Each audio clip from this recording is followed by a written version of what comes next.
तो अब ये क्वेश्चन है, as observe from the top of the lighthouse, है ना। ये लाइट हाउस मतलब जो समुद्र के किनारे होता है ना, वो वेपर लैंप वगैरह लगा, बहुत ऊंचा टावर बनाता है, उस पर लाइट वगैरह लगा लेता है, तो उसको लाइट हाउस बोलते हैं। वहाँ पर सिक्योरिटी गार्ड्स भी होता है डायरेक्ट। और उसके बाद जो है वहाँ पर जो दूर से आते हैं शिप्स वगैरह, उसको पता चलता है कि हाँ वहीं पर स्टेशन है, वहीं पर जाके रुकना है, वो चीज़ शोर है, तो उसी को हम लोग लाइट हाउस बोलते हैं। तो समुद्र के किनारे वहाँ पर लगाया जाता है जहाँ पर शिप्स वगैरह आते हैं, तो लाइट हाउस है। तो मान लेते हैं कि ये लाइट हाउस है, ये लाइट हाउस का हाइट है, ये हो गया लाइट हाउस का ये टॉप हो गया और ये बॉटम हो गया। Observe from the top of the lighthouse 100 metre above the sea level, ये सी लेवल है, ये हमारा हो गया सी लेवल। सी लेवल से ये लाइट हाउस जो है 100 मीटर हाइट है। सी लाइट हाउस का हाइट जो हो गया ना, वो 100 मीटर हो गया। लाइट हाउस का जो हाइट है वो 100 मीटर हो गया, दे दिया है क्वेश्चन में। मान लेते हैं कि लाइट हाउस का ये टॉप है, लाइट हाउस हो गया हमारा ए बी, लाइट हाउस हो गया हमारा ए बी, लाइट हाउस का हाइट है 100 मीटर, दिया हुआ है क्वेश्चन में।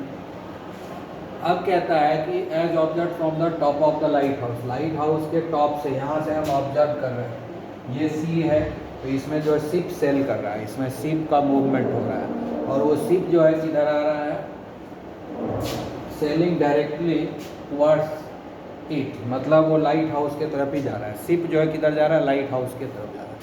तो top of the light house से जब ऑब्जर्व करता है, मान लो कि जब पहला बार ऑब्जर्व किए तो यहाँ पर शिप है, पहला बार जब शिप को हम ऑब्जर्व किए तो वो यहाँ पर है, तो यहाँ से ऑब्जर्व करेंगे तो एंगल ऑफ डिप्रेशन होगा, है ना। हम लोग कहाँ से देख रहे हैं, यहाँ से देख रहे हैं, तो यहाँ पर क्या बनाएंगे, एक हॉरिजॉन्टल लाइन बनाएंगे, यहीं पर आई है, यहाँ से हम लोग देख रहे हैं top of the light house. Top of the light house से हम लोग देख रहे हैं, कहाँ देख रहे हैं, इस शिप को देख रहे हैं, सी में जो शिप का मूवमेंट हो रहा है उसको देख रहे हैं। तो जिसमें पहला बार ऑब्जर्व किए थे उसमें जो शिप है वो यहाँ पर, शिप कहाँ पर है, यहाँ पर है पहला बार, ठीक है। मान लेते हैं कि ये पॉइंट को सी मानते हैं, पहला बार वो जो है शिप जो है पॉइंट सी पर था, और उस समय जो है एंगल ऑफ डिप्रेशन जो है 30 डिग्री है, तो एंगल ऑफ डिप्रेशन जो है 30 डिग्री है। ये एंगल ऑफ डिप्रेशन हो गया 30 डिग्री,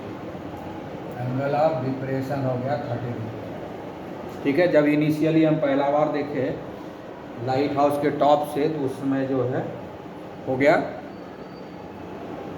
यहाँ पर से यहाँ पर देख ले, शिप का पोजीशन यहाँ पर था, तो उसमें जो एंगल ऑफ डिप्रेशन 30 डिग्री। उसके बाद बोलता है कि डिप्रेशन ऑफ सेलिंग फ्रॉम, है ना, selling directly towards the it, मतलब जो शिप है ना वो सेल कर रहा है, जा रहा है किसके तरफ, लाइट हाउस के तरफ, ठीक है। तो जब लाइट हाउस के तरफ जब मूवमेंट किया तो वो कहता है कि इसका जो एंगल ऑफ डिप्रेशन है 30 से 60 हो गया। तो मतलब मान लो कि यहाँ पर था पहले, अब वो पहुँच गया यहाँ पर, ठीक है, ये डी हो गया पोजीशन। शिप जो है सेल कर, लाइट हाउस के तरफ सेल कर रहा है, लाइट हाउस के तरफ जा रहा है। लाइट हाउस के तरफ जब गया, थोड़ा दूर आगे गया, तो उसमें उसका एंगल ऑफ डिप्रेशन हो गया 60 डिग्री, तो एंगल ऑफ डिप्रेशन हो गया अब 60 डिग्री, ठीक है, एंगल ऑफ डिप्रेशन हो गया अब 60 डिग्री, ठीक है। यहाँ जब शिप को हम यहाँ पर देखें, मतलब ये पोजीशन भी शिप का ही है, अब शिप का न्यू पोजीशन ये हो गया, ठीक है, ये शिप का न्यू पोजीशन हुआ। शिप कहाँ, यहाँ पर, पहले शिप यहाँ पर था, अब शिप आ गया यहाँ पर सेल करते हुए, तो नया पोजीशन हो गया शिप का डी हो गया, पुराना पोजीशन शिप का सी था, और नया पोजीशन शिप का डी हो गया, ठीक है। जब शिप का पोजीशन सी था तो एंगल ऑफ डिप्रेशन 30 डिग्री है, और जब शिप का पोजीशन डी है तो एंगल ऑफ डिप्रेशन 60 डिग्री हो गया, ठीक है। ये हॉरिजॉन्टल लाइन है, ये भी हॉरिजॉन्टल लाइन है, तो ये और ये तो पैरेलल हो गया, ठीक है। आप देख लो ये और ये दोनों हॉरिजॉन्टल लाइन है कि ये दोनों पैरेलल हो गया ना, तो जब ये दोनों पैरेलल हो गया तो ये वाला लाइन क्या करेगा, ट्रांसवर्सल लाइन का काम करेगा, ये लाइन और ये लाइन पैरेलल है, उसको ये लाइन जो है आपस में जोड़ रहा है, तो ये ट्रांसवर्सल लाइन हुआ। जब दो पैरेलल लाइन को ट्रांसवर्सल लाइन जोड़ता है तो क्या बनता है, ऑल्टरनेट एंगल बनता है। और ऑल्टरनेट एंगल क्या होता है, इक्वल होता है। तो ये 30 डिग्री है ना, इसका ऑल्टरनेट एंगल यहाँ आएगा ना, ये 30 होगा। ठीक है। उसी तरह से देखो, फिर से दूसरा देखो, ये भी, ये और ये दोनों पैरेलल है। अब ये नया वाला एक ट्रांसवर्सल लाइन है, दूसरा पॉइंट डी पर ये ट्रांसवर्सल लाइन, ये भी तो ट्रांसवर्सल लाइन है। दो पैरेलल लाइन है, ये और ये, और उस पर ये वाला ट्रांसवर्सल लाइन है। ठीक है। तो इसके चलते क्या होगा, यहाँ पर भी अल्टरनेट एंगल बनेगा। इसका अल्टरनेट एंगल क्या है, ये 60 डिग्री है ना, 60 डिग्री है ना। तो ये भी 60 डिग्री होगा, क्योंकि अल्टरनेट एंगल जो होता है वो इक्वल होता है। 60 डिग्री हो गया। क्लियर। अब क्या है, अब निकालना क्या है, determine the distance, determine the distance travelled by the ship during the period of observation. तो पीरियड ऑफ ऑब्जर्वेशन कौन है, कब कब ऑब्जर्व कर रहे हैं, यहाँ से ऑब्जर्व करना शुरू किए, शिप यहाँ तक आ गया ऑब्जर्व, तो यही हुआ पीरियड ऑफ ऑब्जर्वेशन। CD क्या हो गया, पीरियड ऑफ ऑब्जर्वेशन। तो बोलता है कि इस पीरियड ऑफ ऑब्जर्वेशन, क्योंकि पहला बार शिप को हम C पर देखे, थोड़ा देर के बाद जब शिप को देखते हैं तो वो D पर आ गया, ये हुआ पीरियड ऑफ ऑब्जर्वेशन। ठीक है ना। तो CD क्या हो गया, period of observation, period of observation. ठीक है। अब देखो CD हो गया, तो निकालना क्या है, determine the distance travelled by the ship, मतलब हमको निकालना है CD का वैल्यू। इसको हम x मान लिए, है ना। तो CD को हमने मान लिया x। ठीक है। CD को हमने x मान लिया। ठीक है। अब क्या करना है, अब ये BC को हम मान लेते हैं, BC को y मान लेते हैं। ठीक है। यहाँ से लेकर के यहाँ तक y मान लेते हैं, पूरे को हम क्या मान लेते हैं, y। तो ये क्या हो जाएगा, पूरा यहाँ से y है और ये हिस्सा x है, ये हो गया हमारा y माइनस x। ठीक है। और हमको निकालना क्या है, x का वैल्यू निकालना है। अब देखिए, इधर लाइट हाउस का हाइट दिया हुआ है, ये है। हम क्या करेंगे, दोनों से हम x का वैल्यू निकाल लेंगे या y का वैल्यू निकाल लेंगे। दोनों दो ट्रायंगल हमको मिल गया ना, ABC, और एक निकालेंगे ABD। तो दोनों ट्रायंगल से हम निकाल लेंगे x या y का वैल्यू और इक्वल कर देंगे। सीधा याद रखना, इस तरह का केस जब भी हो, दो ट्रायंगल है ये, अज्यूम ऐसा करेंगे, कॉमन चीज़ कुछ आएगा, तो इसलिए x या y के वैल्यू को हम इक्वल कर लेंगे। x या y दोनों ही ट्रायंगल से x का वैल्यू या y का वैल्यू निकालेंगे, वो इक्वल हो जाएगा। उसके बाद अपने आप सॉल्व हो जाता है। पूरे ट्रिग्नोमेट्री में ही करना ही है। दो ट्रायंगल हमारे पास आ गया है, दोनों ट्रायंगल से सेम चीज़ का वैल्यू निकाल लेंगे, x का या y का। ठीक है। दोनों में x का निकालेंगे या दोनों में y का वैल्यू निकालेंगे, इक्वल हो जाएगा। इक्वल होने के बाद करेंगे तो अगर x का वैल्यू निकालें तो बाद में y का निकलेगा, y का वैल्यू निकालें तो x का निकलेगा, तो अपने आप बन जाता है, इसलिए चिंता नहीं करना है। ठीक है ना, ध्यान देना। तो पहले क्या लिखेंगे, in triangle ABC, in triangle ABC क्या है, 30 डिग्री है ये, इसके सामने ये परपेंडिकुलर डिस्टेंस है और ये बेस है, ये परपेंडिकुलर डिस्टेंस और ये बेस है, तो हो जाएगा 30 डिग्री है। तो लिखेंगे 10 30 equal to AB by BC, AB by BC। 10 30 का वैल्यू कितना होता है, 1/√3। AB कितना दिया हुआ है, क्वेश्चन में दिया है 100 मीटर है, और BC कितना दिया हुआ है, BC को हमने अज्यूम कर लिया y। ठीक है। तो इस इक्वेशन से हम लोग y का वैल्यू निकाल लेंगे, y यहाँ आ जाएगा और √3 यहाँ चला जाएगा, हो जाएगा 100√3। y का वैल्यू आ गया इधर से। और दूसरा x या y किसी एक का निकाल लेता है, दोनों में सेम चीज़ का निकालेंगे, x का निकालेंगे दोनों में x का, y का निकालेंगे दोनों में y का, तो ऑटोमेटिकली बन जाता है। In right angle triangle ABB, ठीक है। इसमें एंगल कितना है, 60 डिग्री है। ये परपेंडिकुलर डिस्टेंस है और ये बेस है, ठीक है। यहाँ भी 10 ही यूज होगा, क्योंकि 10 ही होता है जो P/B होता है। तो 1060 इक्वल टू परपेंडिकुलर डिस्टेंस क्या हो गया, AB, और बेस परपेंडिकुलर डिस्टेंस AB हो गया, बेस हो गया BD, और 1060 का वैल्यू होता है √3, AB का वैल्यू है 100 और BD का वैल्यू y माइनस एक्स। अब इसको भी सॉल्व कर देंगे, ठीक है। अब इसका जो y का वैल्यू है यहाँ पे उठा देंगे, बन जाएगा, या इससे y का वैल्यू निकाल लेते हैं, y माइनस एक्स यहाँ आ जाएगा, y minus X equal to 100/√3 हो जाएगा, और y इक्वल टू इधर जाएगा प्लस हो जाएगा 100/√3 प्लस एक्स। अब देखो इधर भी y का वैल्यू हो गया, इधर भी y का वैल्यू है, दोनों जगह y का ही वैल्यू निकला, तो ये दोनों इक्वल हो जाएगा क्या? जब ये दोनों इक्वल हो जाएगा तो हम आसानी से बना देते हैं, ठीक है। तो y दोनों है, इधर से y का वैल्यू आएगा 10 100√3, ये y का वैल्यू हुआ, और दूसरे तरफ y का वैल्यू ये हुआ 100/√3 प्लस एक्स, ठीक है। तो x इक्वल टू क्या हो जाएगा, इसको उठा के इधर ले आएंगे, 100√3 माइनस 100/√3। अब आप 100 कॉमन ले लीजिए, यहाँ बचेगा √3 माइनस 1/√3, ठीक है। कॉमन ले लीजिए फिर, तो 100 x का वैल्यू निकल जाएगा, ये 3 हो जाएगा, 3 माइनस 1/√3, ये हो गया, ठीक है।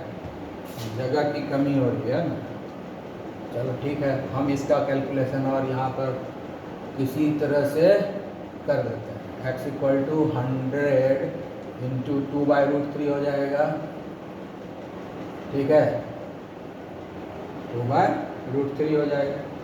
अब यहाँ पर सारे वैल्यू आप पुट कर देंगे, √3 का वैल्यू 100 बन जाएगा, या एक काम करेंगे, √3 ऊपर नीचे गुना कर देते हैं, 100 फिर से करते हैं, जगह नहीं मिल रहा है, चलो इसको मिटाते हैं, यहाँ इधर मिटा देते हैं।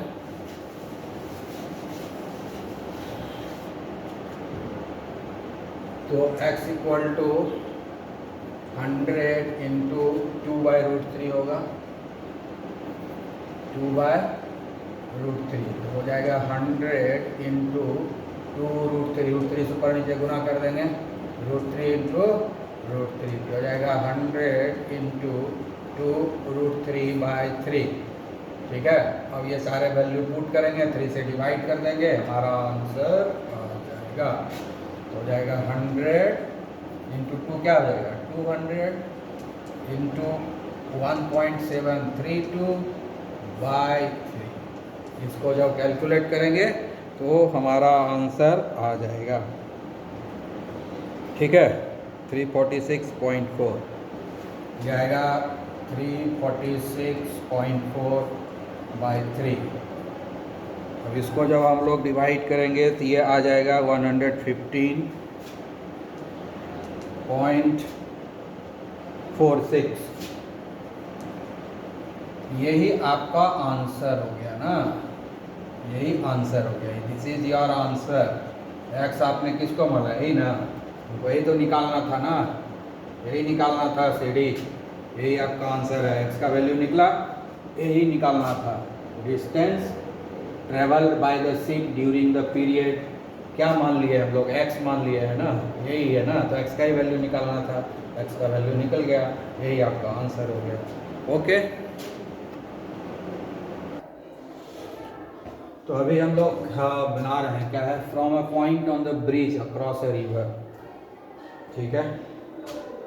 एक ब्रिज है, ये है ब्रिज हमारा, क्या है, ये ब्रिज है, ब्रिज पर एक पॉइंट है, ये हमारा ब्रिज,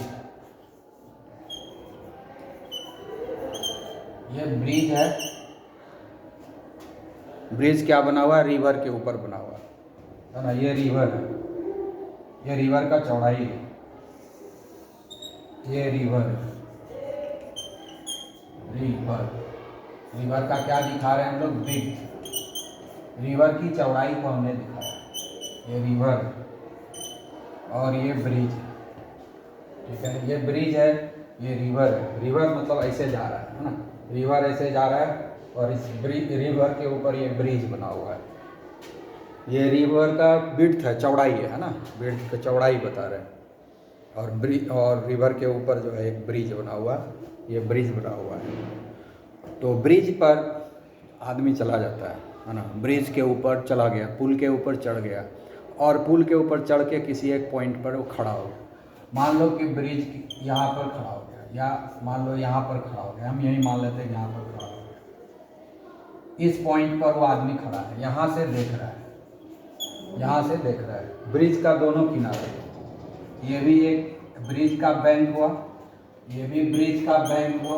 बैंक मतलब किनारा, नदी का किनारा। नदी का एक किनारा इधर है, नदी का एक किनारा इधर है, ठीक है। नदी का दोनों किनारा है। बोल क्या रहा है, the bridge as at height of 2.5 metre from the bank. मतलब इस जो ब्रिज है इसका जो हाइट है वो कितना है, 2.5 मीटर। तो ब्रिज का हाइट हो गया 2.5 मीटर, ब्रिज का हाइट हो गया 2.5 मीटर।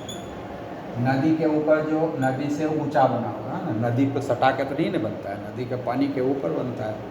तो नदी से कितना ऊंचा है, 2.5 मीटर। बैंक से इतना ऊंचा, मतलब क्या हो गया, नदी से वो ऊपर हो गया, पानी के ऊपर हो गया, है ना। नदी से 2.5 मीटर ऊंचा है, ठीक है, क्लियर। अब कहता है कि बैंक को आप देखिए, तो बैंक को देखेगा तो इधर भी एक बनेगा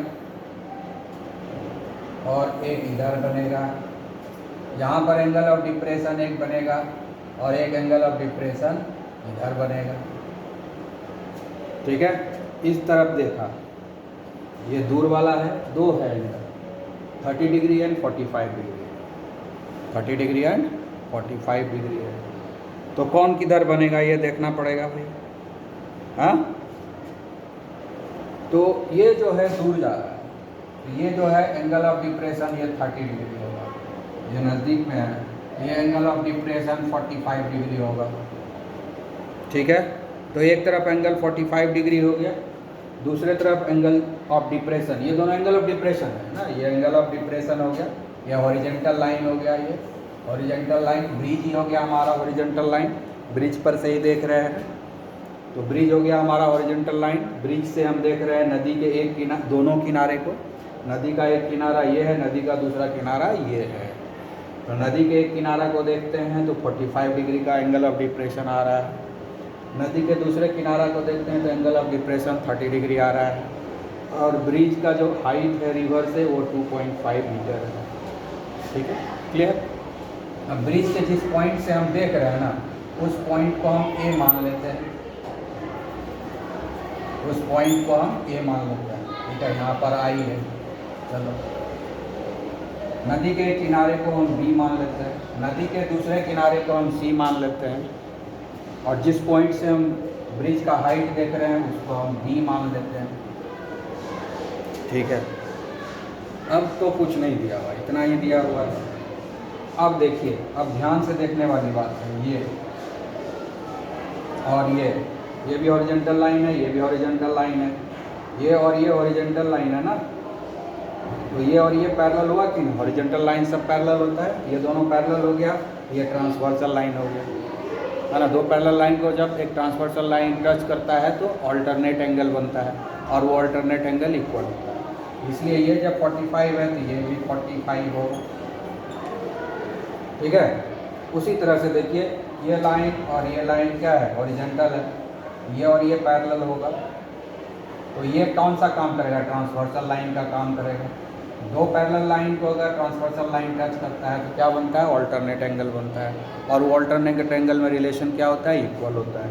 इसलिए अगर ये 30 डिग्री है तो ये भी 30 डिग्री होगा, क्योंकि ऑल्टरनेट एंगल जो है इक्वल होता है। अब हमारे पास दो राइट एंगल ट्रायंगल मिल गया। निकालना क्या है हमको, विड्थ ऑफ द रिवर, है ना। तो निकालना क्या है हमको, width of the river, width of the river. Width of the river क्या है, BC। Width of the river क्या है, BC। BC तो दो टुकड़ा में बटा हुआ है, BD plus CD, BD plus CD। तो हम BD का वैल्यू निकाल देंगे और CD का वैल्यू निकाल देंगे। दोनों वैल्यू अगर निकाल देंगे, दोनों वैल्यू निकाल करके यहाँ वैल्यू पुट कर देंगे। मान लेते हैं BD को हम मान लिए x, तो CD को मान लेते हैं y। ये हो गया हमारा x प्लस y। BD को x मान लिए, CD को y। अब दोनों ही इस ट्रायंगल से x का वैल्यू निकाल लेंगे, इस ट्रायंगल से y का वैल्यू निकाल लेंगे, आराम से बन जाएगा। डायग्राम बन गया तो कोई बनाने में दिक्कत नहीं होती है। तो पहले इस ट्रायंगल को कंसीडर करते हैं ABD, right angle triangle ABD। क्या करेंगे हम लोग, 45 है, ये परपेंडिकुलर डिस्टेंस है और ये बेस डिस्टेंस है, इस दोनों को कंसीडर करेंगे। तो परपेंडिकुलर और बेस और यहाँ तो क्या होगा, 10 हो जाएगा, 10 थीटा।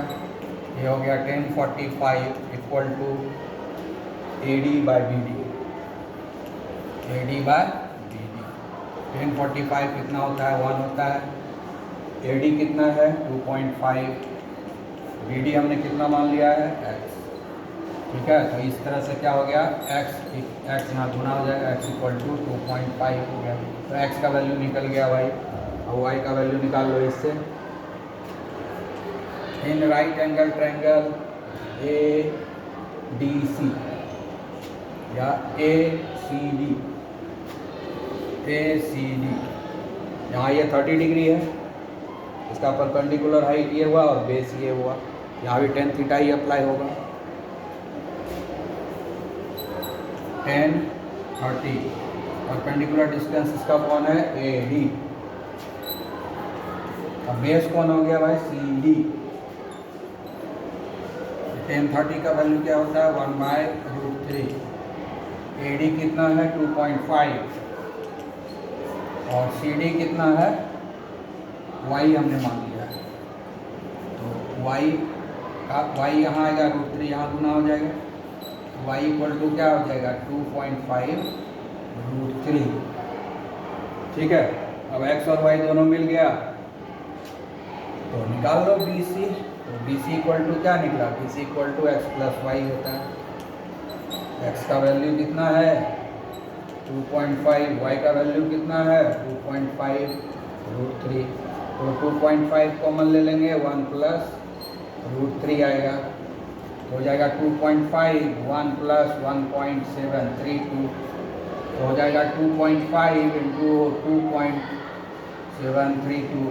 फाइनल आंसर आ गया आपका। ये दोनों को मल्टीप्लाई कर देंगे तो फाइनल आंसर आपका आ जाएगा। ठीक है, ये आएगा 6.83 मीटर, ये आ जाएगा 6.83 मीटर। यही आपका आंसर हुआ ना, क्योंकि हमको BC ही निकालना है ना, यही तो निकालना है, BC ही निकालना है, विड्थ ऑफ द रिवर। तो हम विड्थ ऑफ द रिवर निकल गया 6.83 मीटर। ठीक है, तो इस तरीके से ये क्वेश्चन भी सॉल्व हो गया। बस डायग्राम सही बनाना चाहिए। डायग्राम सही बन गया तो दो ट्रायंगल मिलेगा या एक ट्रायंगल मिलेगा, दो ट्रायंगल मिला तो दोनों में कोई न कोई एक वैल्यू को इक्वल रखेंगे, हो जाएगा। ठीक है, एक ट्रायंगल मिला तो और आसानी से बनता है। तो इस तरीके से जो है हम लोग ट्रिग्नोमेट्री में बनाते हैं। सबसे मेन चीज़ यही है कि जो स्टेटमेंट क्वेश्चन का दिया हुआ उस स्टेटमेंट को डायग्राम में सही कन्वर्ट कर लें। अगर क्वेश्चन को डायग्राम में सही कन्वर्ट कर लेंगे तो आगे तो फिर आसान हो जाता है। तो डायग्राम पर सबसे ज़्यादा ध्यान देना है, डायग्राम में कहीं भी गड़बड़ी नहीं होनी चाहिए। ठीक है, क्लियर। और दूसरा ध्यान रखना है कि ज़्यादा वेरिएबल नहीं रखना है, जैसे एक्स वाई जो बहुत सारा ले लेने पर दिक्कत होता है। हाँ, कम से कम वेरिएबल रखेंगे, एक्स या वाई या एक्स वाई दो हो गया, बहुत हो गया, इससे ज़्यादा वेरिएबल नहीं रखेंगे। ठीक है, तो बस आसानी से बन जाता है। ऐसे वेरिएबल ज़्यादा रखने के बाद भी बनता है, लेकिन उसमें थोड़ा कैलकुलेशन लंबा चौड़ा हो जाता है। तो ध्यान रखना है कम से कम वेरिएबल्स हम रखें। ठीक है, okay, have a nice day.